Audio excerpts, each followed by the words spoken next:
All right, so buckle up, everybody, because today we are diving deep into this crazy financial market roller coaster we seem to be on. We're going to try to make sense of all this excitement and opportunity, and yeah, let's be real, maybe even brace ourselves for some potential wipeouts, too. Well, you're definitely right. It's a wild ride out there, for sure. It is a really dynamic time to be an investor, no doubt.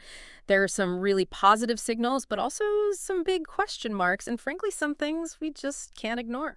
So let's jump right in and start with the good news, shall we? The U.S. stock market is, how do we even put this? I mean, it almost seems to be defying gravity. The S&P 500 is up more than 20% since that last election. It's even outperforming global markets. And hey, it's not just the big players either. We're also seeing smaller companies joining the party, right? With the Russell 2000 reaching those record highs. So is this a sign that the economy is actually as strong as everyone says? Or is there maybe something else at play here? Is it all just smoke and mirrors? Well, one thing that's driving this rally is a lot of optimism about those future earnings. Gotta have those earnings. Analysts are actually projecting growth above 10% in both 2025 and 2026. That's pretty impressive. Wow, that's huge. And it's not just a few companies carrying the weight either. We're seeing participation across a lot of different sectors. That's encouraging, a lot of different specters. So, okay, there is some real momentum then, but you know what they always say, right? The higher they climb, the harder they fall. And I can't help but notice that the S&P 500's price-to-earnings ratio is sitting at, well, it's pretty high, 22.5. I mean, doesn't that make you at least a little nervous? Well, a high PE ratio like that can definitely raise some eyebrows. Yeah. Yeah, it's sometimes a bit of a red flag. It could mean that investors are getting a little ahead of themselves, that stock prices might be outpacing that actual earnings growth. Oh, so like they're getting too excited, too optimistic. Yeah, potentially. Now, it doesn't necessarily mean that a crash is right around the corner or anything like that. Oh, okay, good.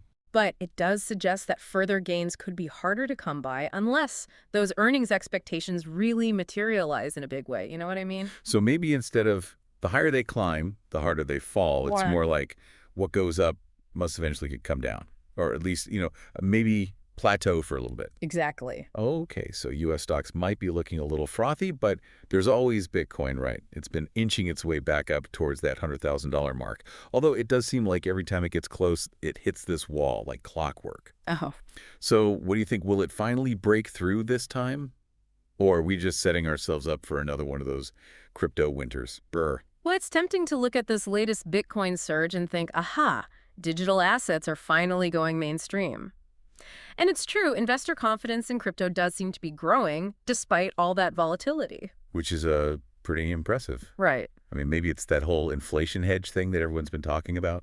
Yeah, that's definitely part of it. People are looking for, well, they're looking for alternatives to those traditional investments, especially with inflation still on everyone's minds. Makes sense. And Bitcoin, with that limited supply and that decentralized nature, well, it seems to fit the bill for a lot of folks. It does. But let's face it, Bitcoin is still kind of the wild west of investing, isn't it? Yeah. So are we really seeing a more substantial shift here? Or is this just another one of those speculative bubbles driven by, you know, maybe just the fear of missing out? That, my friend, is the million-dollar question. It's really tough to say for sure whether this is a sustainable trend or just another case of FOMO, the fear of missing out, driving that price up. I hear you. Speaking of FOMO, maybe we should talk about what companies are doing to, try to adapt and keep up in this constantly shifting financial landscape. Like, for example, we saw Robinhood making quite the splash recently, didn't we? With that big acquisition of Trade PMR for like a cool $300 million. That's a bold move, jumping headfirst into that world of wealth management. They seem to be like directly taking on those big players like Charles Schwab and Fidelity. So what do you make of all that? What does this mean for the future of this whole industry? Are we going to see this major shift towards, those more tech-driven, accessible financial services? What do you think?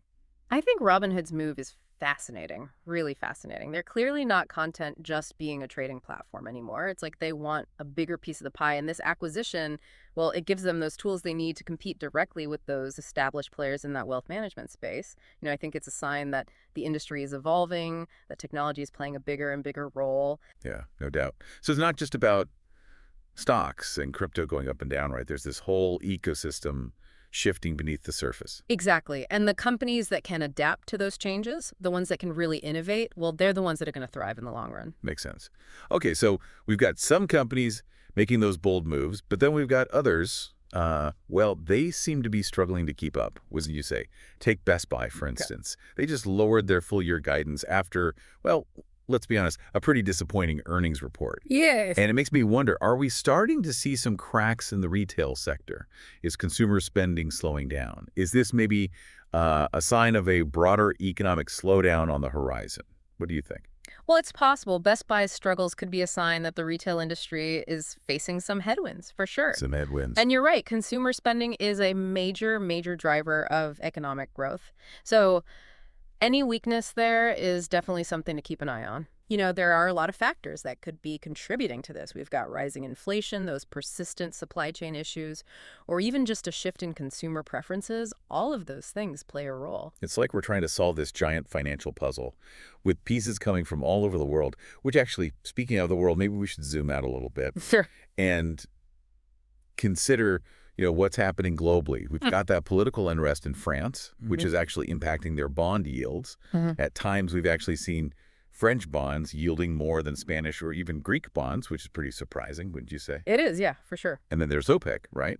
With all those internal debates about those oil production levels. Mm. They're trying to find that sweet spot, that balance between boosting output to meet demand and, of course, keeping those prices stable. It's a tough spot to be in. So out of all of that, what are you watching most closely in the global arena? Well, the situation in France is a great example of just how quickly political instability can spill over into those financial markets. Those rising bond yields, well, they're a signal that investors are getting a little nervous about France's economic outlook. Understandably so.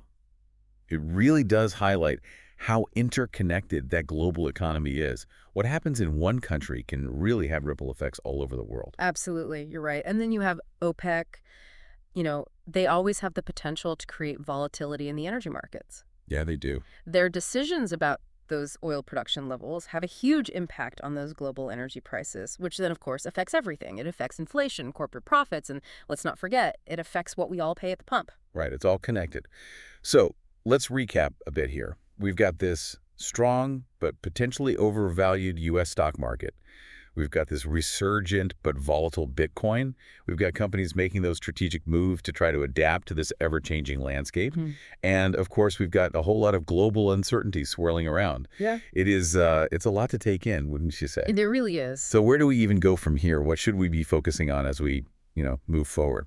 Well, I think the key takeaway here is that investors, they need to strike a balance.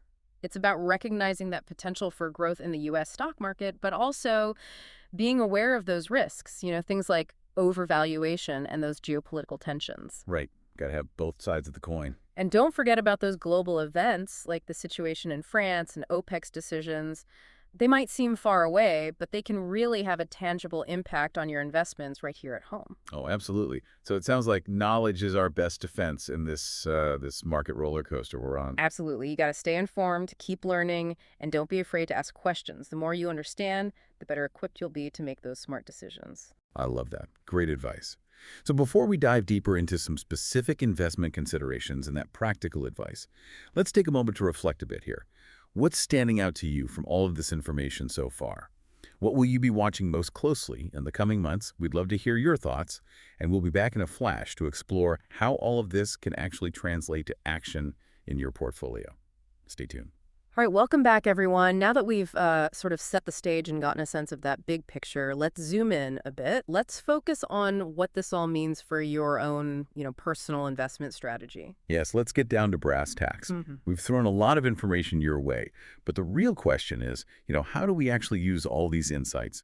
How can we make those smart decisions with our hard-earned money? So, out of all this market mayhem, what are some practical takeaways? What can we actually do? One of the things that really stands out to me is that contrast.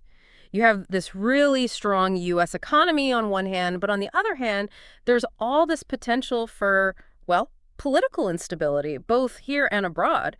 We have those incredible earnings projections for those U.S. companies, which makes you want to just jump in with both feet. Yeah, I get it. But then you see what's happening in France or the tension with China, and you start to think, uh-oh, is it all about to fall apart? It's like trying to drive with one foot on the gas and the other on the brake. Yeah. So how do we How do we reconcile all those conflicting signals? Well, that's where that good old-fashioned diversification comes in. It's the oldest rule in the book for a reason. Right. Don't put all your eggs in one basket, right? You want to spread those investments across different asset types, different sectors, and different parts of the world. That way, if one area takes a hit, well, you're not completely wiped out. Diversification makes sense. But how much diversification is enough? Is there a point where spreading yourself too thin actually starts to work against you? And what about, which specific assets make sense in this environment? What should we be looking at? Those are great questions. Unfortunately, there's no magic formula for diversification. It really depends on your individual goals, your risk tolerance, and your time horizon. Of course, it always depends. Right, but the basic idea is to create this portfolio that can weather those different storms, so to speak. And right now, one of the biggest storms on the horizon is that inflation we keep talking about. So a lot of investors are looking for assets that can act as a hedge against those rising prices. Okay, that makes sense. So, the usual suspects then, I imagine, like gold, real Yeah. estate, those sorts of things. Those are definitely options, yeah. Gold has always been seen as this safe haven asset, especially during those uncertain times. And real estate can provide that tangible asset, something you can actually touch, that tends to hold its value over time, even if the market gets a little rocky. Right, right. But those are, I don't know, they're kind of those old school hedges. What about those new kids on the block, those cryptocurrencies? Bitcoin's had a good run lately. Do you think it could actually be a viable inflation hedge? Or is that just wishful thinking from that crypto crowd? It's a question a lot of people are asking for sure. It's definitely an interesting idea. Bitcoin has shown that it can move independently of those traditional markets, which is appealing to some investors. For sure. And that limited supply, well, it does give it some inflation-fighting characteristics. But isn't it also incredibly volatile? I mean, Bitcoin can swing wildly in both directions, right? That doesn't exactly make me think safe haven. You're not wrong. It can be very volatile. Crypto is still a very new and untested asset class. That's true. It's definitely not for the faint of heart, that's for sure. Definitely not. But for those investors who are comfortable with a little bit more risk, well, it could potentially offer some protection against that inflation, or at least, a way to diversify away from those traditional assets. Okay, so it's something to consider at least. So let's recap again. We've got those U.S. stocks. They're performing well, but with those warning signs flashing. We've got that global uncertainty adding to the mix. And we've got investors searching for those inflation hedges, looking at everything from gold to real estate to, even Bitcoin. It's a lot to digest, isn't it? It is. So if you had to give one piece of advice to someone trying to make sense of all this, trying to figure out what to do with their own money, what would it be? I think the most important thing is to be adaptable. That market is constantly changing, and what worked yesterday might not work tomorrow. So stay informed, read the news, listen to podcasts like this one, and talk to those financial advisors. But most importantly, don't be afraid to adjust your strategy as needed. So it's not just about setting it and forgetting it, right? You have to Right. stay engaged and be ready to pivot if things change. Exactly. And remember, investing is a marathon, not a sprint. There will be ups and downs along the way, but if you stay disciplined and focused on those long-term goals, well, you'll be well positioned to succeed. I love that. That's great advice. We've talked a lot about that overall market, but we also touched on how those individual companies are adapting to those changing conditions. Like we saw Robinhood shaking things up in that wealth management space and Best Buy facing some challenges in that retail landscape.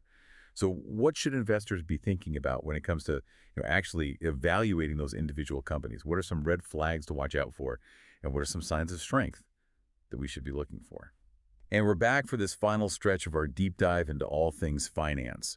I feel like we've covered so much ground, from those soaring stock markets to that volatile world of crypto. We've talked about those corporate shakeups and all those global uncertainties. Phew, it's been quite a ride. It really has. But the goal here isn't just to understand what's happening in the markets, right? It's about using that knowledge to make those informed decisions for your own portfolio. Exactly. So let's distill all this down to some key takeaways, shall we? What are the most important things for our listeners to remember as they navigate this crazy financial landscape? What are those guiding principles that can help us avoid, those wipeouts we talked about earlier? Okay, so first and foremost, don't get swept up in all the hype. The U.S. stock market is performing well, yes, but remember, what goes up can also come down. Right. Always keep an eye on those valuation metrics, like that price-to-earnings ratio we talked about. Right. Make sure there's real substance behind those rising stock prices. Don't just blindly chase that hype train. So a healthy dose of skepticism is always a good thing. Mhm. Don't just assume those good times will last forever. Exactly. Second, remember that we're all part of this global ecosystem. Mm. What happens in France, China, or even within OPEC, well, it can have ripple effects on your investments right here at home. So you got to stay informed about those global developments and think about how they might impact your overall strategy. It's like that butterfly effect thing, right? A butterfly flaps its wings in Brazil, and suddenly there's a hurricane in Florida. But in this case, the butterfly might be a political protest in Paris, or maybe a decision about oil production in Saudi Arabia. Precisely. And finally, never stop learning and adapting. The financial world is constantly evolving. And what worked in the past, well, it might not work in the future. So whether it's exploring those new asset classes like crypto, diving deeper into those company fundamentals, or just staying up to date on the latest trends, the key is to be a lifelong learner. Knowledge is power, as they say, and in the world of investing, that's definitely true. Now, before we wrap up this deep dive, I want to leave you with one final thought-provoking question to ponder. If those inflation expectations continue to rise, what asset classes will become those most attractive havens? Will it be gold, real estate, cryptocurrencies, or maybe something else entirely? What do you think? Hmm, that's a great question. And there's no easy answer, that's for sure. It's something that every investor will need to grapple with as we move forward. Well, I guess that's what keeps things interesting, right? There's always something new to learn and new challenges to navigate. Exactly. That's the beauty of the markets. They're unpredictable, dynamic, and full of opportunities for those who are willing to do their homework and stay engaged. I love that. That's a perfect note to end on. Thanks for joining us on this deep dive into the financial markets. We hope you learned something new, gained some fresh insights, and most importantly, feel empowered to take control of your financial future. Remember, it's your money, your future. So make those informed decisions, stay curious, and never be afraid to ask those questions. Until next time, stay informed, stay engaged, and keep diving deep.